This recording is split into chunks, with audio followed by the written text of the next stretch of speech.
Oporto, en portugués Porto, es la segunda ciudad más importante de Portugal, después de Lisboa. Tiene unos 240.000 habitantes.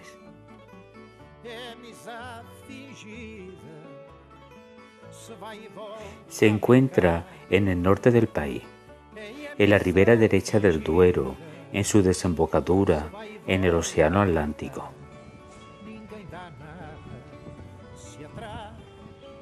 El barrio de la Ribeira es la zona más turística y vistosa de la ciudad y está declarado Patrimonio de la Humanidad por la UNESCO.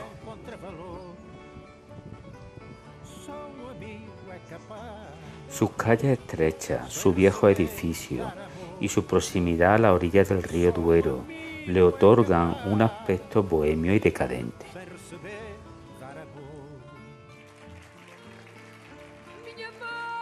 Como muchas ciudades europeas, Oporto es una ciudad antigua que cuenta con un amplio patrimonio histórico, aunque durante las últimas décadas ha sido sometida a una amplia modernización.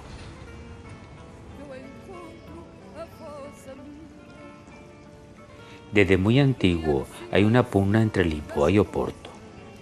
Dicen que esta ciudad tiene un cierto aire británico, desde que se asentaron aquí los comerciantes de vino ingleses.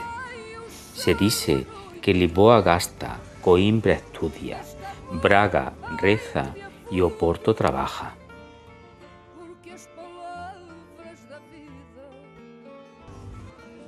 Oporto cuenta con el metro más largo de Portugal, que cubre no solo el centro, sino también las zonas de su área metropolitana, como Señora da Hora o Maia.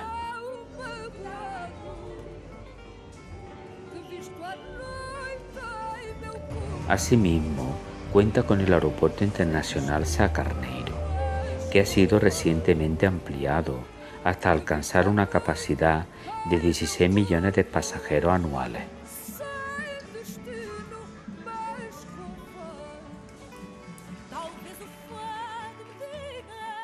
Está situada en el corazón del centro histórico de la ciudad y es uno de sus principales y más antiguos monumentos. El inicio de su construcción data de la primera mitad del siglo XII y se prolongó hasta principios del siglo XIII. Ese primer edificio de estilo románico sufrió muchas alteraciones a lo largo de los siglos. De la época románica datan el carácter general de la fachada, con las torres y el bello rosetón, además del cuerpo de la iglesia de 3 naves cubiertos con bóveda de cañón. El exterior de la catedral fue muy modificado en la época barroca. Cerca del 1772 se construyó una nueva portada en sustitución de la románica original. De la época gótica está datado el claustro, construido en el reinado de Juan I de Portugal. Este rey se casó con Felipa de Lancaster en esta catedral en el año 1387.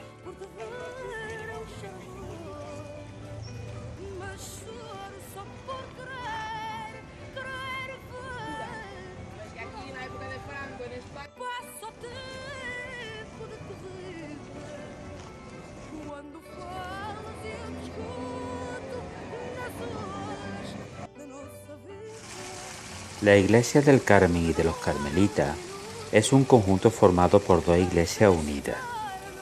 La primera, antiguo convento de los Carmelitas, construido en el siglo XVII de estilo barroco. En el siglo XVIII, entre el 1756 y 1768, con proyectos de Figueiredo Seiza, se construye una segunda iglesia unida a la anterior. A fin de separar la aristocracia del pueblo llano, por lo que se conocen como la de los ricos y la de los pobres.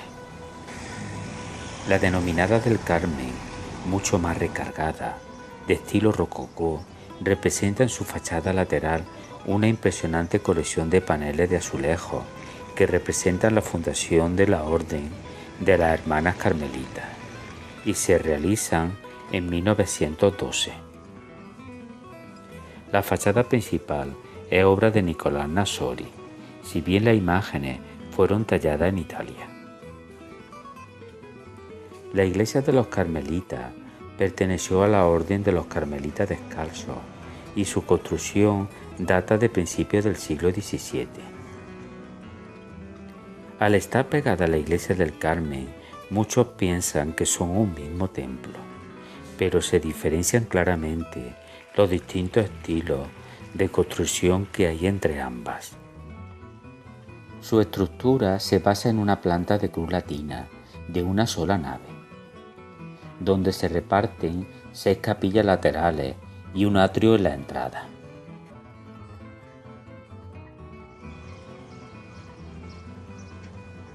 Es una plaza con el típico pavimento de adoquín portugués. Aquí se celebra el mercadillo del Portobello, haciendo un guiño al famoso mercado londinense.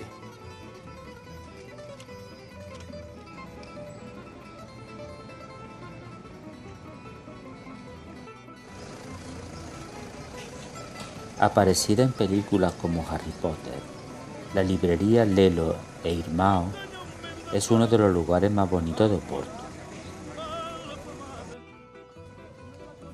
La iglesia y torre de los clérigos fue construida entre 1735 y 1748 en estilo barroco. La torre, con sus 76 metros de altura, es la más alta de Portugal. Este conjunto monumental fue construido por la Hermandad de los Clérigos Pobres, en el lugar que se conoce como el Cerro de los Ahorcados, ya que es lugar donde se enterraban a los ajusticiados. La Plaza de la Libertad es la plaza más importante de Oporto y comunica el Oporto antiguo y el moderno. Se encuentra a escasa distancia de la Torre de los Clérigos y la estación de San Benito. En el centro de la plaza destaca la estatua ecuestre del rey Pedro IV, un monumento de 10 metros de altura, hecho en bronce en el año 1862. En la escultura, el monarca muestra la Carta Constitucional al pueblo.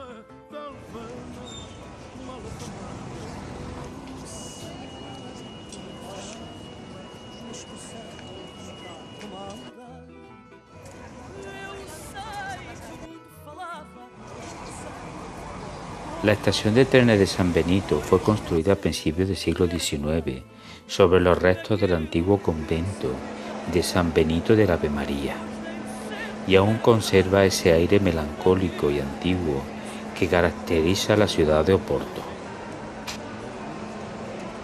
Aunque ya de entrada su fachada señorial, la verdadera joya se encuentra en su interior. Un hall decorado con más de 20.000 azulejos en los que se relata la historia de Portugal.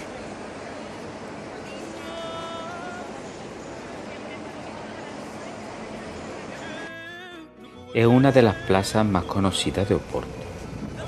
En su centro se encuentra un monumento de finales del siglo XIX en honor al infante don Enrique el Navegante, Enrique de Avis y Lancaster, nacido en esta ciudad. El monumento consta de una figura de bronce del infante que señala con el dedo a las nuevas tierras, con una bola del mundo a su lado. Nos encontramos en la desembocadura del río Duero, que nace en los Picos de Urbión, en la provincia de Soria. El Duero, en portugués Douro, es el río más importante del noroeste de la península ibérica. Nace en Fuentes del Duero, en la falda sur del Pico de Urbión, a unos 2.160 metros sobre el nivel del mar. Tiene 897 kilómetros de largo, con 572 de recorrido en territorio español. 213 kilómetros navegables por tierras portuguesas y 112 de carácter internacional al estar situada sobre él la frontera entre ambos países.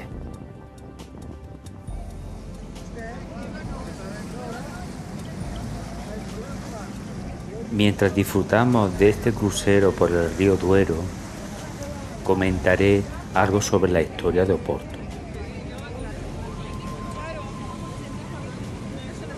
La leyenda cuenta que Cale era el nombre de uno de los argonautas griegos que llegó hasta aquí en un viaje que hizo y fundó un enclave comercial. Se sabe que Cale era un pequeño asentamiento que ya conocían los griegos, situado en la orilla izquierda del Duero, cerca de su desembocadura. Tenía muy malas condiciones para la navegación, por lo que los romanos trasladaron la ciudad a un lugar de mejores condiciones, donde se pudiera construir un puerto. Durante las invasiones bárbaras, Cale pasaría a control suevo.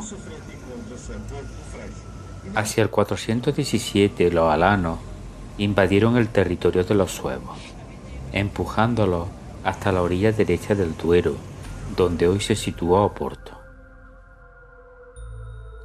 Los alanos, sin embargo, no llegarían a conquistar la villa.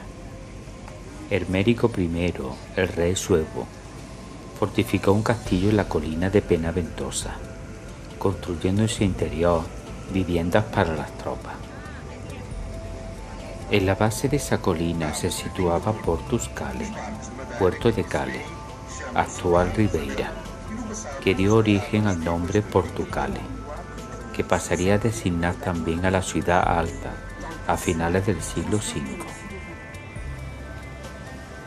Tras la invasión musulmana de la península, Oporto fue reconquistada y poblada por el Reino de León, al que perteneció hasta independizarse,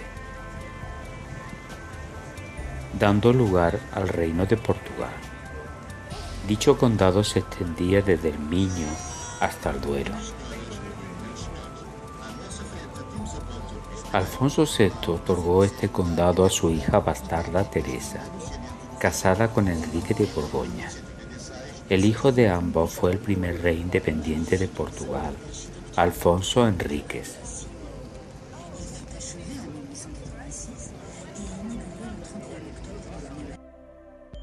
Seguidamente vamos a visitar la bodega Cale, fundada en 1859.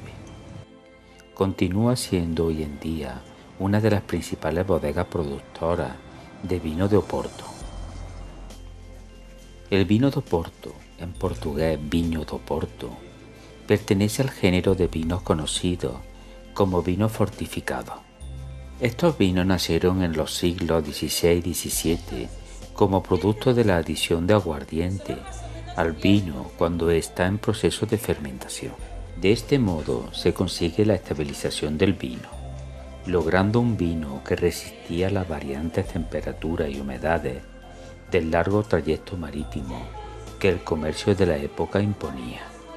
Los Oportos se caracterizan por su gran intensidad aromática, la presencia del alcohol, su dulzura y la tanicidad en alguna de sus categorías. Este es un blanco semiseco. Recuerda que tenemos el seco y el lágrima, que es el más dulce. El semiseco, mira, en la botella tiene 3 viejos, 3 abuelitos a beber una copita de vino Porto. Cuidado, es el Porto más jóvenes, no es el más viejo, ¿eh? Para experimentar se llama Porto Tawny. Recuerda el Tawny, la barrica pequeña que servimos de aperitivo y también postre. Si a algunas personas también les gusta de cocinar, este es ideal también para cocinar algunas carnes, por ejemplo. Este que servimos de aperitivo y también postre, este como solo tiene 3-4 años, claro, con los 5 o 6 meses para beber después abierto. Más viejos, más tiempo tenemos, ¿sí?